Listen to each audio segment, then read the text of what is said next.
Welcome to another journey into the mechanics of the mind. And if you're listening right now, our dedicated learner, chances are you've spent a pretty significant portion of your life just trying to force results. Yeah, a lot of pushing. Exactly. Like you work harder, you strategize longer, you're constantly pushing against these obstacles in your path, and yet, the needle barely moves. The friction is just exhausting. It really is. It burns people out. It completely burns you out. So today, we are looking at a text that essentially calls out that entire approach as a colossal waste of energy. We're pulling apart Outsmarting Reality by Nero Knowledge. Which is a fantastic read, by the way. It really is. And the mission for today's deep dive is to decode the hidden metaphysical mechanics of how reality actually works, so you can stop exhausting yourself trying to force things and instead learn to effortlessly align with them. Okay, let's unpack this. Let's do it. Because the foundational thesis here completely flips the script on how we are taught to interact with the world. I mean, manifestation, according to this text, it's not about changing your external environment at all. No, not even a little bit. Yeah. It's entirely about changing the observer, changing you. Right. To understand the core premise of this book, you have to imagine you're wearing like a fully immersive VR headset. Okay, I'm with you.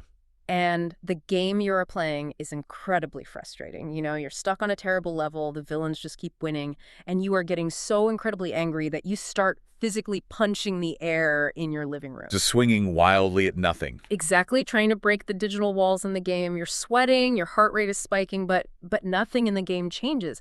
You are trying to physically punch a projection. Which obviously doesn't work. Right. The only way to change the environment is to take off the headset and reprogram the software. And the author argues that we basically walk around wearing our consciousness like that VR headset. Just constantly fighting the projection instead of, addressing the actual projector. Precisely. Which requires us to dismantle a massive and, frankly, very comfortable misconception right out of the gate. Because we are all raised on this idea of, like a cosmic justice system. Oh, yeah, the karma idea. Right. This idea that being a quote-unquote good person automatically entitles you to a good reality. Like if you put your head down, you play by the rules, you treat people nicely, the universe will reward you. Which sounds lovely, but it's just not how it works. It throws completely cold water on that entire philosophy. The universe, according to this, does not care if you are nice. No, it operates on entirely impartial laws. Think of it like gravity, right? Or fire. Okay, how so? Well, a fire will warm the home of a philanthropist and burn down the home of a saint with the exact same indifference. Wow, yeah. Gravity pulls everyone down at the exact same rate of acceleration, completely regardless of their moral compass. The universe only responds to one metric, and that is frequency. Yeah, it reads your fundamental state of consciousness. Morality is a human construct. I mean, it's vital for a functioning society, absolutely, but it's mechanically irrelevant to reality creation. I love the analogy of an automated shipping warehouse for this. Mm-hmm. Like those robotic arms that scan the boxes, they do not care about the moral character of the person who placed the order. They really don't. They just scan the barcode. They just scan the barcode. Yeah. So if your energetic barcode reads scarcity, the warehouse ships you scarcity. It scans stress. You get a box of stress. That's a great way to visualize it. And this finally explains a paradox we see literally every day. You have these highly confident, yet perhaps, ethically questionable people who are wildly succeeding. Oh, we all know a few of those. We absolutely do. And they are right alongside these incredibly kind, generous people who are riddled with self-doubt and constantly struggling just to pay their bills. Because the confident person is broadcasting a barcode of inevitability, and the nice person is broadcasting a barcode of doubt. Right. It's just mechanics. Just mechanics. And changing that barcode is where the friction really happens, because we are dealing with what the author terms the old frequency. Ah, yes. The old frequency. And this isn't just a passing mood. The text describes it as a literal psychological doppelganger. Which is such a wild concept. It is. But think about it. Every day, a human being has between, 6,000 and 60,000 thoughts? Right. Something crazy like that. When you repeat the same thoughts of anxiety, lack, or frustration over years, Those thoughts compound. They actually gather density. Okay. And over time, you construct an energetic entity out of your habitual state of being. And the book gets very, very specific about the personality of this doppelganger. Oh. It actually lists 4 traits. It says it is needy, sadistic, scared, and reactive. Yep, those are the big 4. And its sole objective is survival. It wants to keep you firmly planted in your current familiar reality. Yeah. But I really struggled with the word sadistic here. Really? How come? Well, if this entity is made entirely of my own thoughts and my own psychological history, why would it act sadistically toward me? Why would it actively try to ruin my progress? That's the trip, though. We are dealing with blind intelligence here. Think of it like a parasite that feeds on a very specific diet. Okay, a parasite. Yeah. Yeah. You gave birth to this entity through your habitual emotions. So let's say you built this doppelganger during a 10-year period of intense frustration and victimhood. Which a lot of people go through. Absolutely. But for that psychological entity to survive, it literally requires the kinetic energy of frustration. Is a frequency addict. Oh, wow. So when you try to change your life, like when you try to meditate or start a new business or enter a healthy relationship, you are threatening to starve it. Because you aren't feeding it that frustration anymore. Exactly. It reacts sadistically, not out of like human malice, but out of a blind instinct for self-preservation. Just wants its food. Right. So it will dredge up a painful memory or urge you to pick a fight with your partner simply to generate the chemical hit of frustration it needs to survive. It manufactures the crisis to get the meal. That is exactly it. That is incredibly unsettling. But it makes the mechanics of self-sabotage so clear. It really does. It reframes the whole thing. So if the universe only reads this barcode, whether it's the old frequency doppelganger or a new one, how does the universe physically process that data over time? Like, how does it build the reality? Well, the source material breaks this down into something it calls the 2 M's, magnify and maintain. Magnify and maintain. Walk me through that. Any closed system craves equilibrium and efficiency, right? The universe is no different. Okay. So when you emit a certain frequency, let's stick with chronic low-level stress, for example, the universe receives that signal and essentially registers it as the requested state of your environment. It thinks that's what you're asking for. Right. So first, it initiates the magnification phase. The universe will utilize people, unexpected bills, sudden crises to amplify that stress. Just piling it on. Yeah, it gives you the physical evidence to justify the feeling, which then generates even more of that emotional energy. It's like the compound interest of human emotion. Precisely the right way to look at it. And once the stress is magnified to a certain threshold, the universe shifts to the second M, which is maintain. That locks it in. It locks the system into a stable orbit. This is actually the underlying physics behind that old adage, you know, the rich get richer and the poor get poorer. Because the momentum just stabilizes. Exactly. It is not just socioeconomic advantage. It is energetic momentum compounding and then stabilizing over time. Which means breaking out of that orbit requires an incredible amount of thrust, like a rocket leaving the atmosphere. A huge amount, yes. The author states that escaping the 2 M's demands adherence to the universal law of sacrifice, which sounds intense. It is intense because you cannot sit in 2 chairs at once. You have to actively, intentionally sacrifice the old frequency to clear the space for the new one. You have to let the old one die. Yes.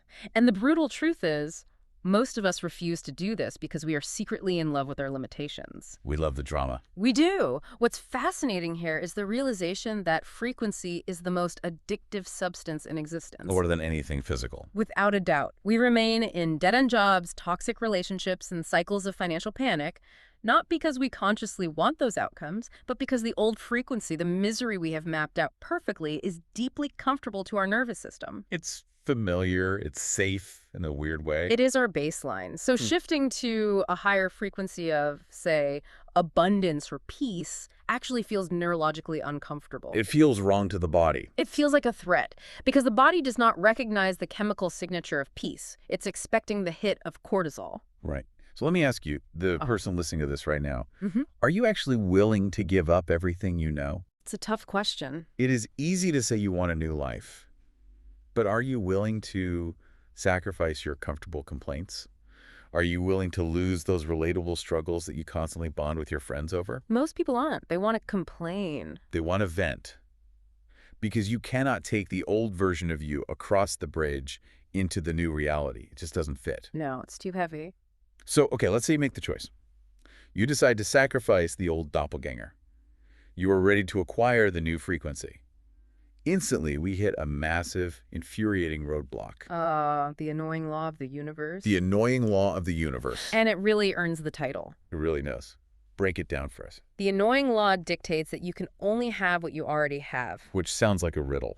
It does, but it's literal. Yeah. If you do not already possess the reality vibrationally inside yourself, you are barred from ever possessing it physically. This completely flips the entire concept of goal setting on its head. Like, we're taught to want things really badly and chase them. Which is the worst thing you can do. Yeah. The harder you want something, the further away it gets. Because wanting implies you don't have it. Exactly. To the impartial universe, the feeling of wanting is just a loud, vibrating confession of lack. You don't passionately want oxygen, right? Right. I don't sit here stressing about my next breath. You just breathe it because you know it is there. Yeah. If you intensely, desperately desire $1 million, the barcode you are scanning is, I do not have $1 million. And the automated warehouse reads that. The universe reads that, magnifies it, and maintains your state of not having it. Wow. To the universe, the importance you place on a goal equals energetic resistance. The importance equals resistance. So the more important it is, the more density you put between yourself and the actual outcome. That's it. And the antidote the text provides is the secret frequency of not needing. Not needing. You are physically incapable of manifesting what you deeply need, but you can effortlessly materialize what you do not care about. When you drop the need, you remove the energetic resistance. The channel just opens. Yes, the resistance is the block. Think about the physics of floating in water, right? When someone is terrified of drowning, what do? They thrash around. They thrash. They fight the water. They desperately need to stay above the surface, and that very desperation creates the physical density that pulls them under. It's the panic that sinks them. Exactly. The only way to float is to surrender the effort, lie back, and stop fighting.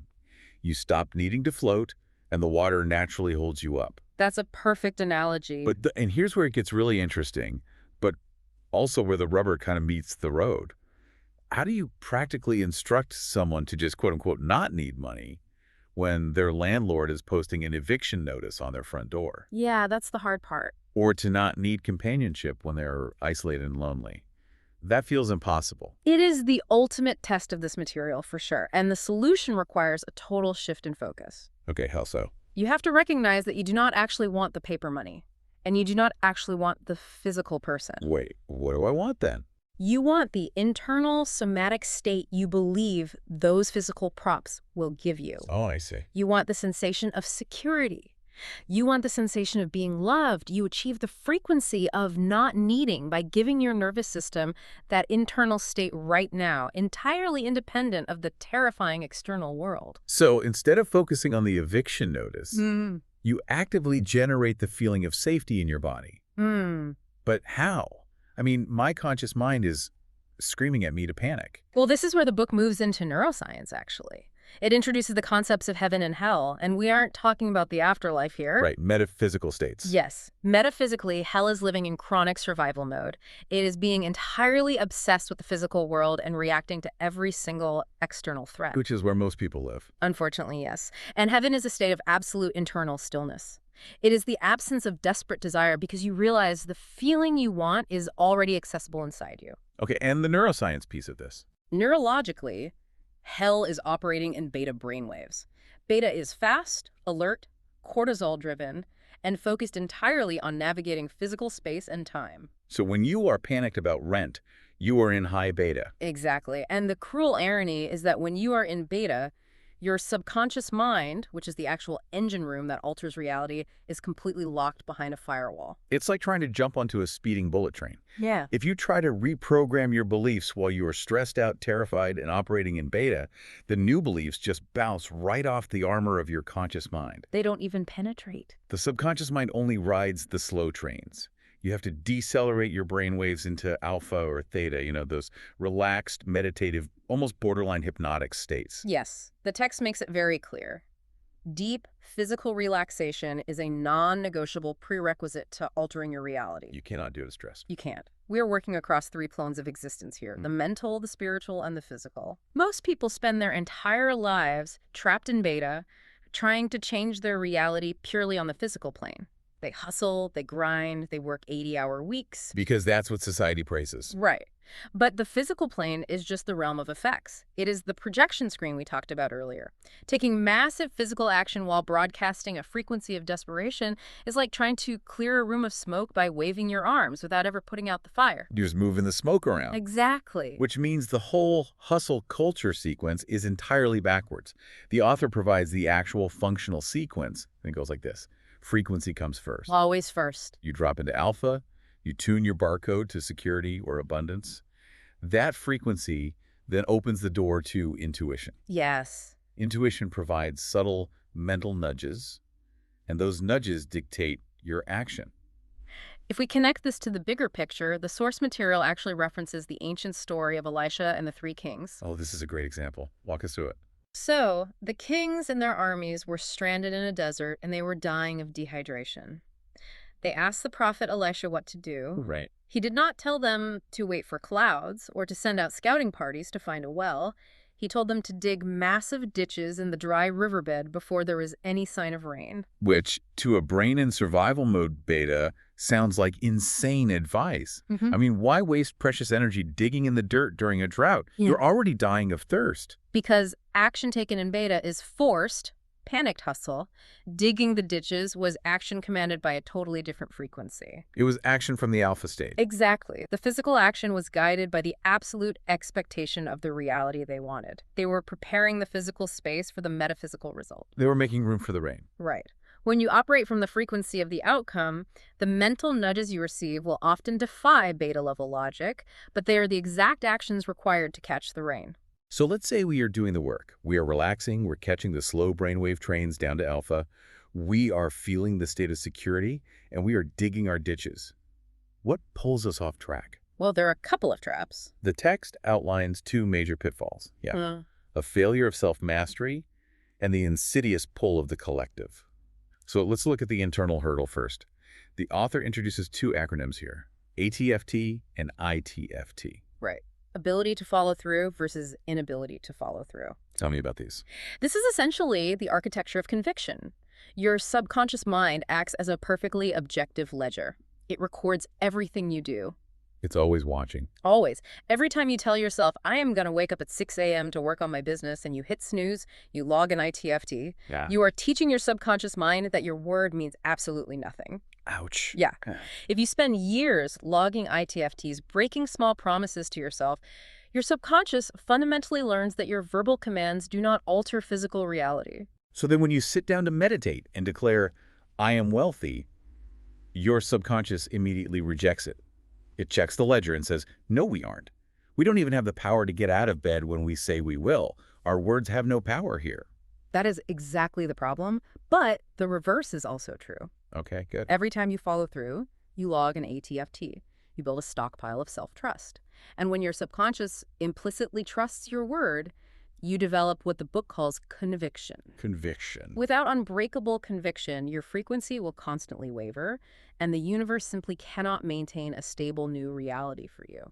And once you master your own word, you immediately crash into the external hurdle, which is the hive mind, the social contract. This is a tough one for a lot of people. It really is, because the book presents a profoundly uncomfortable truth here. To manifest an extraordinary reality, you must be willing to be a quote-unquote bad person by society's standards. Because consider what the collective defines as a good person. Right. A good person is humble to a fault. They conform. They suffer alongside you.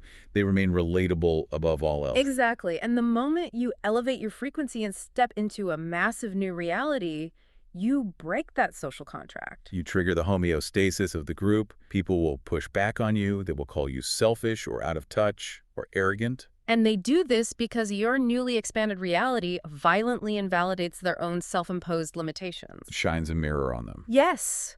Your success forces them to confront the fact they are actually choosing their own misery. So what does this all mean for you? Think about your own life for a second. When was the last time you actively sabotaged a great opportunity or dimmed your own light simply because you did not want to make the people around you uncomfortable? We do it all the time. We choose the familiar suffering of the group over the unfamiliar isolation of success. This raises an important question, though, about how we process the friction of outgrowing our environment. because breaking the social contract generates massive negative emotion. Yeah. Guilt, fear of abandonment, grief. It's painful. It is. And the author warns strongly against toxic positivity here. You cannot just plaster a fake smile over that grief and pretend it isn't happening. You can't just positive vibe it away. No, because that just pushes the old frequency doppelganger down into the basement where it will just continue to pull the strings in the dark. The solution they give is a process called emotional alchemy. Mm-hmm. And it's not just, thinking happy thoughts. It is a very mechanical process. Very somatic. Right. When the guilt or the fear hits, you do not suppress it, Yeah. but you also do not feed it with a narrative. You locate the physical somatic sensation of the fear in your body, like the tightness in your chest or the knot in your stomach. You just feel it physically. You detach the story of why you are afraid, and you just let the raw kinetic energy of the emotion burn through your nervous system until it dissipates. You sit in the fire until it goes out. Wow. And only when you reach a state of physical neutrality can you extract the lesson and actually move forward. It is the ultimate test of endurance, really. You are literally metabolizing the old frequency out of your physical body. We have covered some incredibly dense metaphysical ground today. So let's pull the thread through all of this. Let's recap. First, stop moralizing your results. The universe is an automated warehouse scanning your frequency barcode, not a judge weighing your good deeds. Second, you have to starve the addictive doppelganger of your old frequency. Right. Let it go. Third, embrace the annoying law. Yeah. Wanting equals lack. You have to generate the internal state first to find the secret frequency of not needing. Fourth, stop trying to reprogram your software in survival mode. Catch the slow brainwave trains down to alpha and let the frequency dictate your ditch digging. Perfect. And finally, build your ATFT ledger to establish ironclad conviction and be completely willing to break the social contract of shared misery. It is a radical departure from the whole hustle and grind mentality. It demands that you stop trying to wrestle the projection into submission and instead undertake the rigorous, often very lonely work of mastering the projector. But there's one final concept in this text that serves as the ultimate fail-safe mechanism of the universe. The author calls it the energetic ceiling. Ah, the energetic ceiling. This is the invisible architectural limit on your entire life. The universe will never give you more than you fundamentally, subconsciously know you deserve. Your level of self-worth is the hard ceiling on your reality. It's the cap. It's the cap. You can master alpha brainwaves, you can dig 1,000 ditches, but if deep in your core you feel unworthy of the water, you will hit that ceiling and immediately self-sabotage back down to your baseline. Because self-worth is not just a psychological buzzword. In this framework, it is a structural frequency. It operates as the volume dial for your reality. Exactly. If your self-worth is set to a 2 out of 10, any reality vibrating at a level 8 will physically repel you. You'll push it away. The universe will simply mirror that unworthiness back to you through a sudden string of quote-unquote bad luck or missed opportunities, keeping you safely beneath the ceiling you built. Which brings us to the final provocative challenge for you, the learner. Look around at your life right now. The relationships, the bank account, the career, the stress levels, the entire picture. Take a good look at it. It is not a series of accidents. It is a perfect one-to-one reflection of the exact reality you subconsciously believe you're worthy of experiencing. The universe is just the VR headset, faithfully projecting the software you refuse to uninstall. Yep. So if you genuinely want a bigger, more beautiful reality, you have to ask yourself a terrifying question. What invisible ceiling have I placed over my own head? Am I finally ready to take off the headset, rewrite the code, and tear that ceiling down?